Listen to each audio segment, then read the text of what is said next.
Allez, petit short sur une vidéo concernant Home Assistant. C'est l'hiver, on a du temps pour rester au foyer et d'optimiser un peu son système. Et lorsqu'on développe un peu ces choses en Home Assistant, on est souvent amené à faire ce qu'on appelle du templating. Alors, soit des capteurs, ce qu'on appelle des template sensors, ou carrément des automatismes, et qui s'appelle automation en Home Assistant, ou du script qui va dérouler une séquence d'actions à faire. Et lorsqu'on a affaire à ces trois travaux, eh bien, on doit donc faire du templating. C'est quoi? Ben, c'est écrire dans un langage qui s'appelle Jinja 2, sauf erreur de ma part, eh ben, un peu les fonctions à faire mathématiques, ajout de deux capteurs, le produit de deux capteurs, enfin bref, toutes les opérations.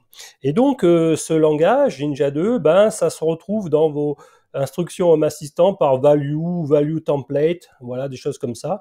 Et là, on a typiquement un exemple. Et lorsque vous essayez d'écrire ces lignes-là, ben souvent vous avez des erreurs. Et il faut savoir qu'il existe un outil de templating qui est intégré dans Home Assistant. Donc vous allez dans Developer Tool.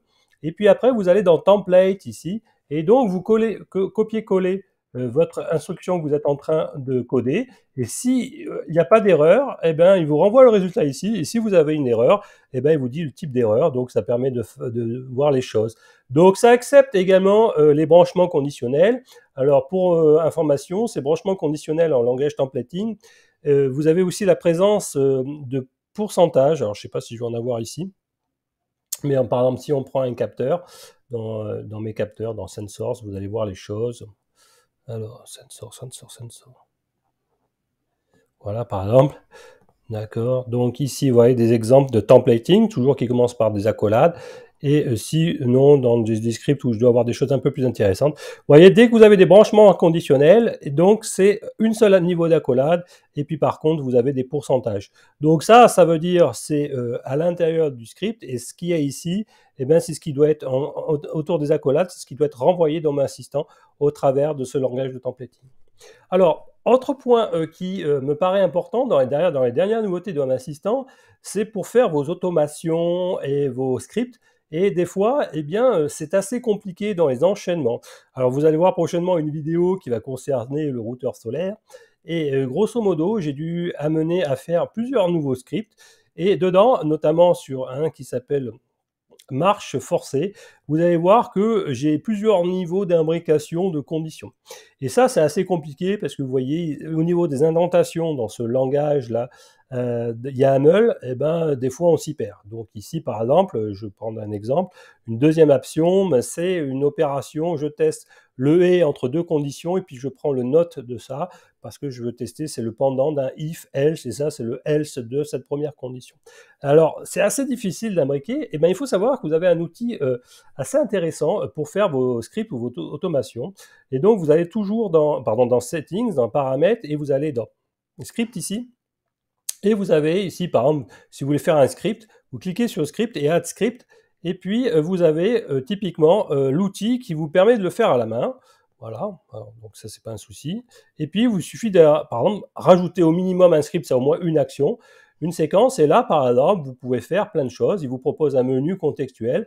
Et par exemple, si de suite vous avez un choix, ben, vous pouvez soit démarrer par un if, then, mais également un choose. Alors ça, le choose, c'est l'équivalent du switch case en informatique. Et donc, si vous avez plus de deux choix, ok, ben, il vaut mieux privilégier un choose. Et dans ce cas-là, après, ben, vous pouvez, à l'intérieur de, là, il vous dit quelles conditions vous voulez tester dans votre première option du choose. Et ben là, dedans, vous pouvez faire, par exemple, vous pouvez faire un if, un and, un or, etc., les imbriquer les uns après les autres. Et ça, c'est intéressant. Et une fois que vous avez fait votre condition, qui peut être complexe, eh ben, vous allez réaliser l'action à faire si je rentre dans cette option-là. Et etc.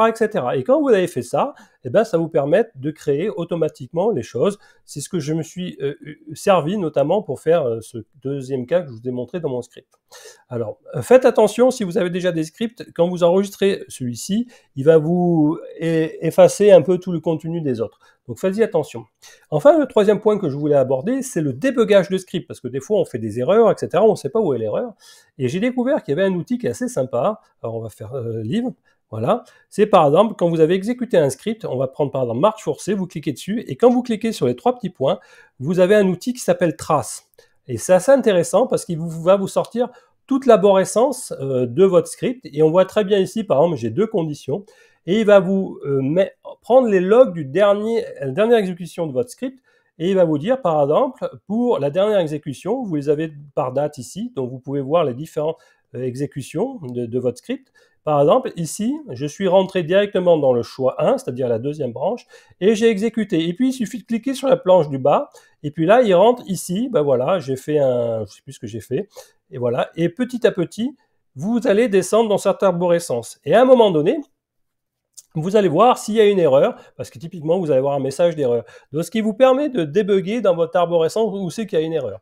Et notamment, j'ai perdu beaucoup de temps parce qu'au départ, j'utilise ce que ça s'appelait un service template et en fait, qui était un peu buggé. Et donc, j'ai dû le remplacer par des ifs and else que vous voyez ici. Donc, on va le voir là. Voilà, ici, où vous cliquez dessus, typiquement. Donc, c'est super bien. Donc, il y avait un else, voilà, les branchements.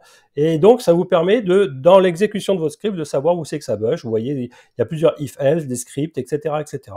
Voilà, c'était les trois outils que je voulais vous montrer. Voilà, qui sont très très utiles, notamment pour vos automatisations, pardon, en français, et vos scripts et vos templating. Je vous dis à très bientôt.